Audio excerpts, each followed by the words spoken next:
La entrevista de la semana con Verónica Madrigal.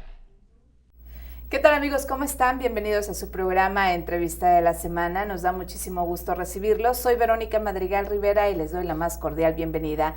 Y también damos la bienvenida al maestro Marco Antonio Domínguez de Dios, coordinador general de la plataforma digital Cinema México. ¿Cómo está, maestro? Bienvenido. Pues al contrario, muchísimas gracias. Muy orgulloso y muy feliz de estar en esta comunidad que nos ha ayudado muchísimo en la difusión del cine como fenómeno cultural en el estado de Tabasco. Y bueno, para iniciar, ¿qué es la plataforma digital Cinema México? Bueno, la plataforma digital Cinema México es un proyecto federal que inició en el estado de Michoacán como una alternativa de poder ofrecer a la comunidad contenidos sociales y culturales en materia audiovisual que de alguna manera les ayudará nuevamente a reincorporarse a su vida común debido a todas las situaciones de violencia que ha sufrido esa entidad. Los resultados que obtuvieron ahí hicieron posible que el proyecto se dimensionara a nivel nacional y el estado de Tabasco desde el año pasado cuenta con 9 pequeñas opciones en igual número de municipios donde en pequeños auditorios como es una casa de la cultura, una biblioteca, algún salón de clases, se incorporan contenidos y materiales audiovisuales que de alguna manera le ayudan a la población a tener otra alternativa cultural muy distinta a lo que es la televisión comercial o el cine público comercial que se exhibe actualmente. ¿Por qué alternativa? Bueno, te voy a decir, esto tiene que ver mucho con la situación de los contenidos. En la plataforma digital es una plataforma streaming, es decir, bajada del internet, y viene entre las cosas más interesantes lo siguiente. El primer conjunto está constituido por el acervo de 6 cinematecas mundiales, que ponen a disposición mundial tesoros fílmicos de sus nacionalidades. Tenemos la italiana, tenemos la alemana, la francesa, la inglesa, la española y obviamente la Cineteca Nacional de México. Y adicionalmente a esto se ha incorporado productoras porque Japón no tiene cinemateca y entre ellos podemos ver algunas joyas de la cinematografía sueca y japonesa. El segundo contenido está dado por el material de acervo de la Cineteca Nacional de México.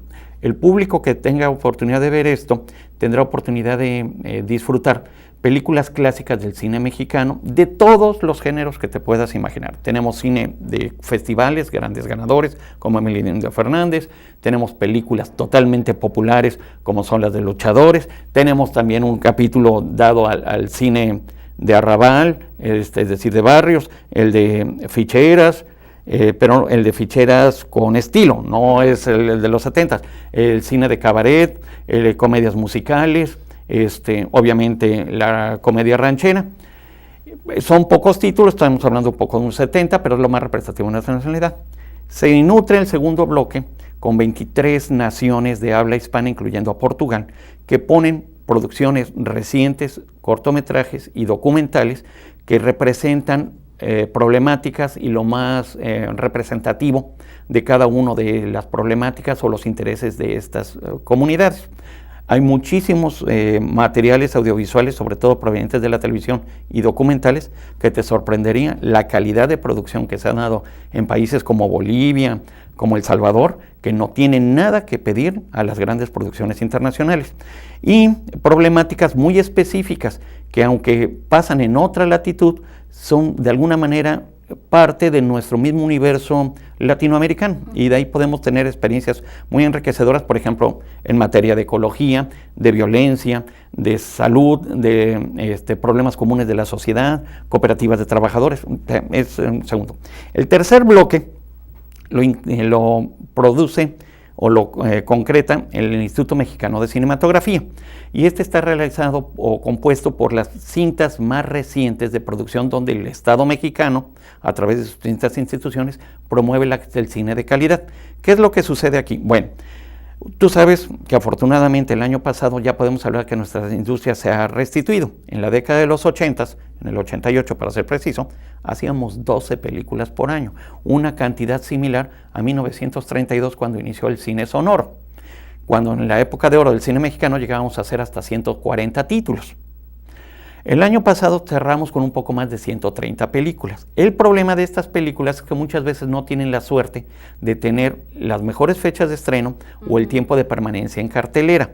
Entonces muchas de ellas participan en circuitos comerciales de otros países, en festivales, en muestras, en retrospectivas, han sido ganadoras, pero son de difícil acceso por productores o distribuidores de que tú puedas tener acceso a un DVD o una programación de cable.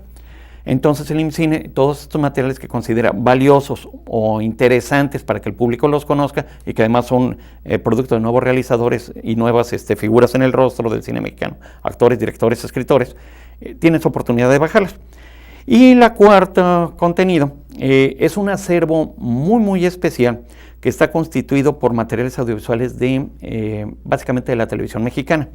En primer lugar, los materiales que correspondían a Canal 22, a Televisión Rural de la República Mexicana, TRM Canal 12, al desaparecido Instituto Mexicano de Televisión, y ahí encontraremos pequeñas producciones de ficción, documentales, testimoniales, seriales de contenido social, que de alguna manera, independientemente de que fueron realizadas en un momento determinado y en unas características de la sociedad, sus contenidos siguen siendo vigentes. Son problemáticas y son materiales que son de alguna manera pequeñas joyas o cápsulas de tiempo del momento en que fueron realizados. Eso es lo que básicamente se constituye la plataforma digital Cinema México. ¿Cualquier persona tiene acceso a esta plataforma digital Cinema México? No, así, en este momento. Te explico el porqué. La idea del proyecto en su conjunto, con las autoridades del Estado de Tabasco, en donde participan el Centro Cinematográfico del Sureste y el Instituto Estatal de Cultura, es básicamente 3 ejes. El primero, tenemos que hacer una revaloración. La gente no aprecia lo que no conoce. Como no lo conoces, de alguna manera lo olvidas o lo desechas. Entonces estamos haciendo la recomposición de los viejos públicos, que mucha gente se ha alejado del cine mexicano, que no hay forma de acceder a estos materiales, o generaciones que lo desconocen completamente. Entonces, primero, su objetivo es recuperar y crear nuevos públicos.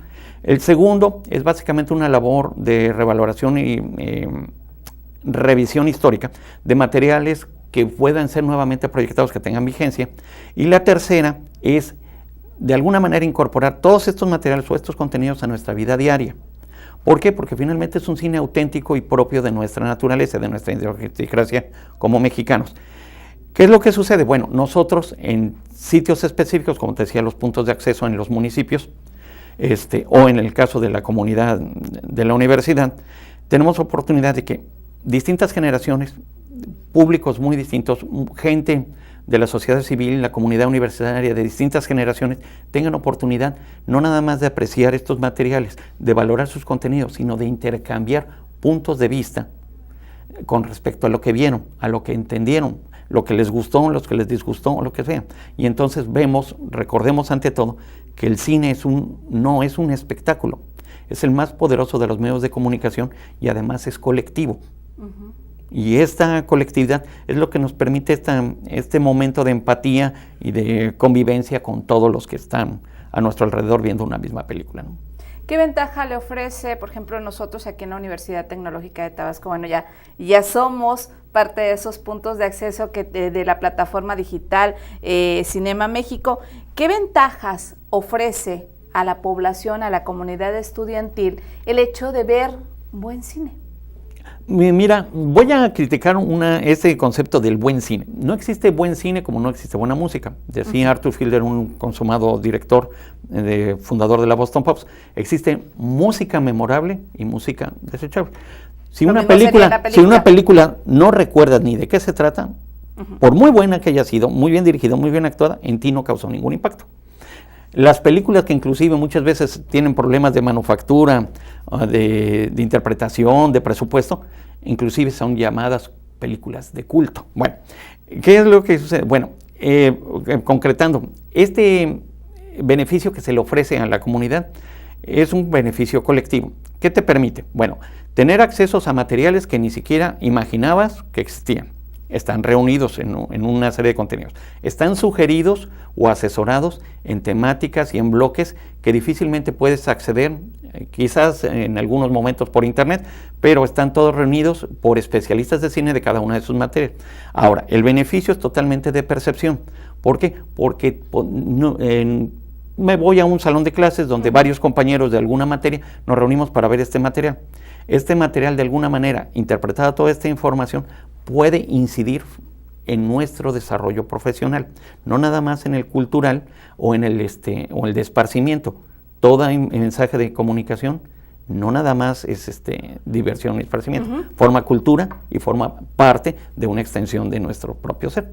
Entonces, quiero recordar que de hecho fue interés de uno de sus académicos el incorporarse, acercarse a esta plataforma. Se inició en forma experimental y los buenos resultados que ha dado la asistencia de la comunidad universitaria es lo que ahora les permite contar y ser un miembro como punto de recepción de los 4 que existen en el estado de Tabasco. Por cierto, mandamos un saludo muy afectuoso al maestro Marco Antonio Velázquez, que es el que, pues uno de los responsables de que seamos punto de acceso. El autor intelectual de esta maniobra. Así es, y además una persona muy interesada también en la cinematografía.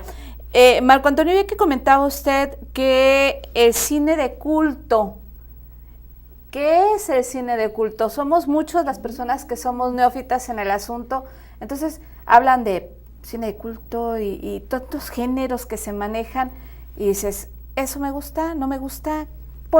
¿Cómo se clasifica o por qué se clasifica así? Muy bien. Tendríamos que irnos a los orígenes del cine y posteriormente a los géneros, los subgéneros. Bueno, en una parte muy primitiva de la cinematografía, iniciamos con los mismos géneros que se presentan en la literatura, es decir, la drama, la comedia, la ficción, el cine fantástico. Después se empiezan a dar una serie de subtemas y géneros propios de la cinematografía, como es el western americano, y en el caso de México, la comedia ranchera, o el cine de luchadores, que son géneros específicamente de la cinematografía y de una nación. Podríamos estar hablando de fenómenos como los yakuza del cine japonés, el cine erótico en Europa, el cine tremendista, el mismo gore, que es una expresión del horror muy exagerada, muy exacerbada. Estos son subgéneros. Bueno, en el caso de una película de culto no existe una receta especial. Tú haces una película y el público tiene una percepción con respecto a ella. La sociedad la puede de alguna manera criticar, exorcizar, censurar, proscribir, pero tiene sus adeptos, tiene sus defensores. Y a ultranza, si esta película se destaca por críticas favorables o por críticas desfavorables, algo tiene que rompe con el esquema de producción. Finalmente, el cine de Hollywood en un momento determinado llegó a ser considerado una fábrica de salchichas. Entonces, donde todos tienen una misma fórmula de cortar. Pero cuando existe una producción que tiene algunos elementos totalmente distintos, se destaca por bien o por mal del género. Y sus seguidores, efectivamente, se volverá un culto en defender, atesorar, promover, divulgar, escribir, asesorar, cosa que mucha gente, tú asistes a una función de cine y difícilmente tomas la iniciativa de ponerte a escribir un ensayo o poner a hacer una crítica o una defensa a ultranza de la película que acabas de ver. Pero cuando esto sucede, pues entonces empiezan los verdaderos fanáticos del cine a hacerse una comunidad y así podemos hablar de cada una de las películas. En los últimos 20 años, pues tenemos ya por el cine de trilogías, pues un nuevo cine de cultos por sagas. Ahorita vamos a platicar de eso, vamos a una breve pausa promocional, estamos en la entrevista de la semana, nos acompaña el maestro Marco Antonio Domínguez de Dios, él es coordinador general de la plataforma digital Cinema México. Una pausa, regresamos.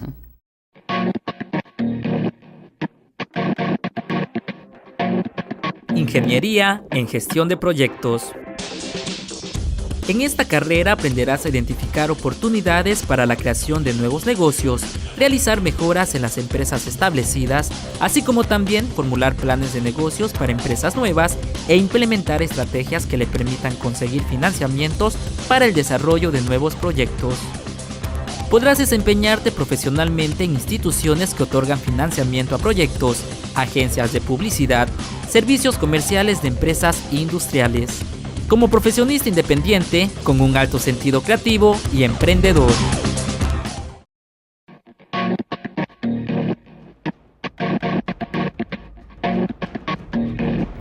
Ingeniería en mantenimiento industrial. En esta carrera aprenderás a mantener en operación constante los equipos industriales, aplicando la normatividad en las áreas eléctricas y de seguridad de higiene, así como determinar el tipo de mantenimiento tanto preventivo y predictivo. Detección de fallas, pruebas destructivas y no destructivas, análisis de vibraciones, entre otras. Así como también a diseñar y elaborar piezas en 3D, programación y construcción de sistemas automatizados y de robótica. Podrás desempeñarte profesionalmente en empresas públicas y privadas relacionadas con la industria eléctrica, mecánica, petrolera, automotriz, manufacturera y de servicios. Continuamos en la entrevista de la semana y estamos platicando con el coordinador general de la plataforma digital Cinema México, el maestro Marco Antonio Domínguez de Dios. Y bueno, platicamos primero sobre qué es esta plataforma digital Cinema México, sus orígenes, cuáles son los puntos de recepción, qué tipo de películas se manejan, las cinematecas que lo están manejando, que son... hay producciones inglesas, francesas, alemanas, italianas, españolas, mexicanas y además también, bueno, suecas, japonesas y de otros países que aunque no tienen una cinemateca, ¿verdad? Así es, o filmoteca. Pues también hay producciones de ellos que se dividen en 4 grandes grupos de películas que se están proyectando y que, bueno, sirve esto para dar... pues apoyarnos en todo un crecimiento holístico de la personalidad de los individuos. Y además, antes de irnos, estábamos platicando sobre el cine de culto y platicaba el maestro Marco Antonio sobre las sagas, las trilogías, que eso ya se volvió cine de culto. Sí, más bien sus seguidores lo han hecho un culto. No es nada nuevo, te comento. Cuando el cine en sus albores hacia la década de los 30, iniciando el cine mudo y posteriormente en los principios del cine sonoro, en los pequeños pueblos de Estados Unidos, las películas tenían una duración entre 8 y 12 minutos. Entonces te hacía los programas episódicos, es decir, una historia de aventuras iniciaba este sábado y la continuación era 2 o 3 sábados subsecuentes. Podías ver en un programa matutino, lo que ya conoceríamos como la matiné, la oportunidad de ver 5 películas, pero ninguna completa. Veías una de monstruos, una de aventuras en la selva, una del oeste, un drama familiar y quizás una de exploradores. Y iniciaba el capítulo con cómo el protagonista sale de un aprieto, cómo lo resuelve, y se quedaba exactamente en el momento de que cae en otra trampa, en otra aventura, en otro peligro, y si quieres saber el desenlace, lo veremos la próxima semana. Bueno, cuando este tipo de producciones que no tenía un número definido de capítulos hasta que la gente decía, ya basta, ya lo entendí, ya me gustó. En México, por ejemplo, sucedió algo muy interesante con el señor Enrique Rosas, uno de los grandes pioneros del cine silente, que él hizo un serial que se llamó La Banda del Automóvil Gris, donde hacía la filmación de los episodios que existían en la vida real de una banda que tenía asolada la Ciudad de México. Los episodios de La Banda del Automóvil Gris se filmaban y se presentaban y toda la gente iba a ver qué era la última pesquisa policíaca o el último atraco que había presentado esta situación. Entonces el cine tuvo que aumentar de dimensión, entonces de los rollos pasamos a los mediometrajes y posteriormente a los largometrajes, que ahora tenemos básicamente 90 y 120 minutos. Pero hay películas que por su duración, recordemos que las grandes inmortales de Hollywood son películas que pasan las 3 horas. Lo que el viento se llevó, Ben-Hur, Los 10 mandamientos, Espartaco, no se podría decirte. Se hace ahora y en el sistema de producción hacemos lo siguiente. Tomas una película, tiene sus consecuencias del personaje y lo que haces es que necesitas más de una película para poder explicar. Existen 2 formas de producción y se da por situaciones análogas. Cuando se inicia Harry Potter, por ejemplo, los protagonistas son muy jovencitos. Entre si me arriesgo o no para la siguiente película o lo que tarda en producción la siguiente película, acabamos con adolescentes, con el riesgo de que algún protagonista se nos jubile, no quiera recontratar o fallezca. Que esto es muy interesante por lo que sucedió con Star Wars. Bueno, otra forma de filmación más arriesgada, el señor Peter Jackson junto a todo su staff filma de manera simultánea las 3 películas y posteriormente postproducción estará haciendo. El riesgo es que si la primera película no gusta, la segunda y la tercera ya están filmadas y en proceso de postproducción. Pero tengo a todos los personajes reunidos, no hay nada que ocultar porque todo se sabe dentro del set y se le va dando de maneras en exhibición paulatina. Te comento el fenómeno de Star Wars. Bueno, Star Wars, o la Guerra de las Galaxias, como es correctamente, no empezó como una película de culto, empezó como una película común y corriente en 1977, que tuvo un fenómeno cinematográfico de seguidores, que sus seguidores empezaron con hacer cosas que eran, pues, no eran nuevas, pero volvieron a ser tomadas en cuenta. Que estar 3 días estacionado en una casa de campaña esperando la venta de los boletos, acudir a una función perfectamente disfrazado, utilizar los medios de comunicación para expresar y demás, hacer historias paralelas, lo que ahora se le llama como fanspeaks, alternativas de cómo podrían desarrollarse. Es más, la editorial Dark Horse, que tuvo el compendio de todo esto, a las mejores historias o a los personajes desarrollados por los seguidores de esta historia, les dio oportunidad de ser incorporadas a lo que es el universo de todos los personajes de esta situación. Digo, no hay nada nuevo bajo el sol. En México también existe, te voy a decir, y esto lo han visto y lo pasan cuando menos 3 veces al año. La trilogía de los hermanos Rodríguez, nosotros los pobres, ustedes los ricos, y Pepe el Toro, entre la primera y la última película la gente tuvo que esperar 7 años. ¿Sí? Y sin embargo la película trata exactamente, y si lo analizas es una saga, solo que no tenía ese nombre, era continuados. Bueno, ¿a qué viene todo esto? Por ejemplo, dices, bueno, la saga y el cine de culto sí tienen que ver. ¿Por qué? Porque finalmente hay gente que se identifica a tal grado con los personajes, con el tema, con la temática, el director, los actores y demás, que saben, se vuelven especialistas en el tema y te lo defienden a ultranza. Alguien defensor del Señor de los Anillos va a chocar directamente con la Guerra de las Galaxias, y la Guerra de las Galaxias va a chocar con alguno de Star Trek, de Viaje de las Estrellas, o generaciones de gente que viene de la literatura como Harry Potter va a pelear directamente con Narnia o alguna de esas cosas. Pero ahí estamos hablando básicamente de fenómenos culturales que de alguna manera sí tiene que ver. Ahora, hay productos que ni vienen de la literatura, no son universos fantásticos, son éxitos en taquilleros. Podríamos estar hablando de un Misión Imposible 6, un Rápido y Furiosos 8 y un Rocky 6. ¿Por qué? Porque la gente demanda más. Te digo, no hay nada nuevo bajo el sol. Una saga completa de 30 años, pero que no se llama saga y que tampoco tiene números, son las aventuras de James Bond. Llevan 5 actores, bueno, 6 actores propiamente en el desarrollo de la serie, y empezó de 1962 y siguen haciendo películas. Y es el mismo personaje, pero con distintos actores. Y sigue siendo toda una saga o todo un compendio de las aventuras de este singular héroe, ¿no? ¿Cómo podemos distinguir una película comercial de la que no lo es? Todas las películas se hacen con la intención de crear dinero, ¿sí? Pero una película que genera además una reacción tiene algo en especial. El cine en Estados Unidos se basa básicamente en las emociones humanas. El cine europeo básicamente se trata de las ideas humanas. Entonces mucha gente inclusive se presenta a decir, no, yo vengo a divertirme, no a salir con un conflicto emocional, a sufrir. Si el cine no es con palomitas, no me sabe. Y si no está en inglés, me duerme. O sea, son prejuicios que tiene la gente. Te lo puedo decir, por ejemplo. Si fuésemos en eso, no tendría tanto éxito, por ejemplo, las películas de anime que se producen en Japón.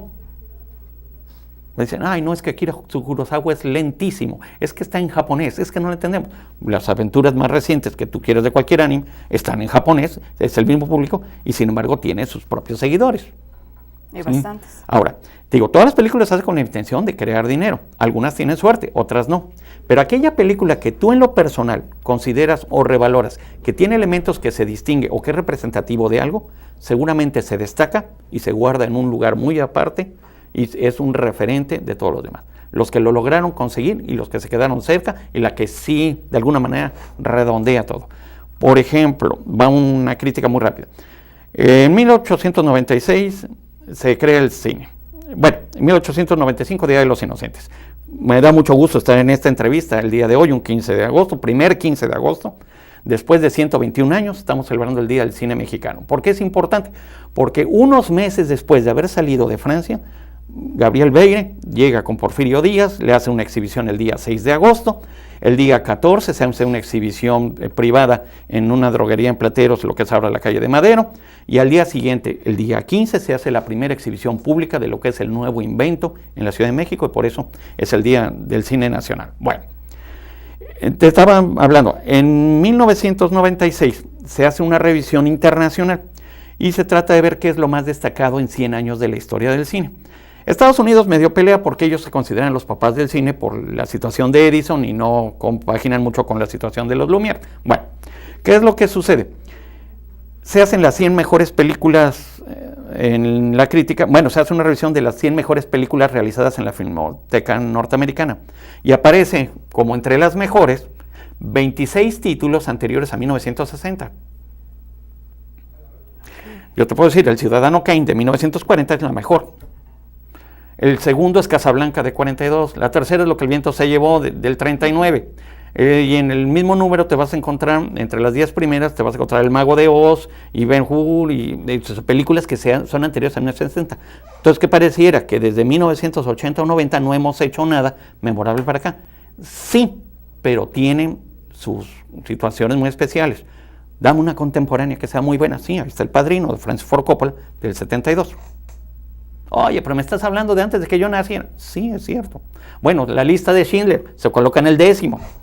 Oye, pero esa ya tiene más de 10 años. Estoy de acuerdo, pero todo el cine se está haciendo.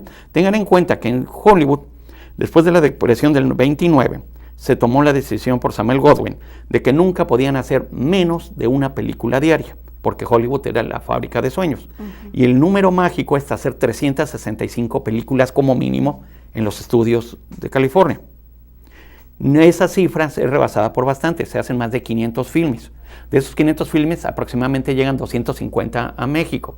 Y de esos 250, como entre 180 y 200 tienen oportunidad de ser exhibidos en pantalla grande. Todos los demás serán por circuitos de distribución en videocassette, en DVD, Blu-ray o televisión por cable. Entonces, no, quiere decir que una de cada 4 películas que haces en Estados Unidos llega a México. Pero en el caso del cine mexicano, nosotros tenemos, por ejemplo, el derecho de exhibición de una cinta por semana.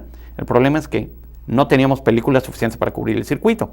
Ahora tenemos más de 100 películas, pero no todas tienen la fortuna de ser favorecidas por el público. Y entonces pues estamos hablando de una 25 a 30 películas que se exhiben, una cada quincena, y de esas la mitad son memorables y la mitad son taquilleras.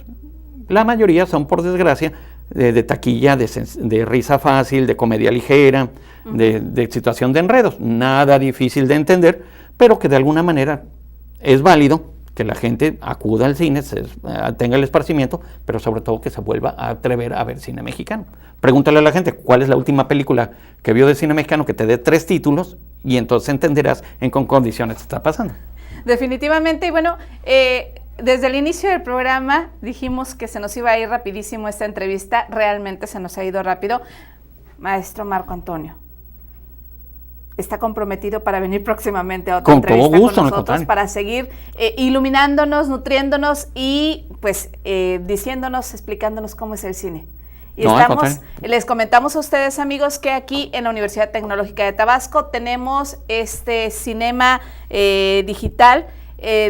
Pueden ver ustedes las carteleras en nuestras redes sociales o en www.utad.edu.mx. Agradecemos al maestro Marco Antonio Domínguez de Dios, coordinador general de la plataforma digital Cinema México. Esto ha sido Entrevista de la Semana. Soy Verónica Madrigal Rivera. Hasta la próxima.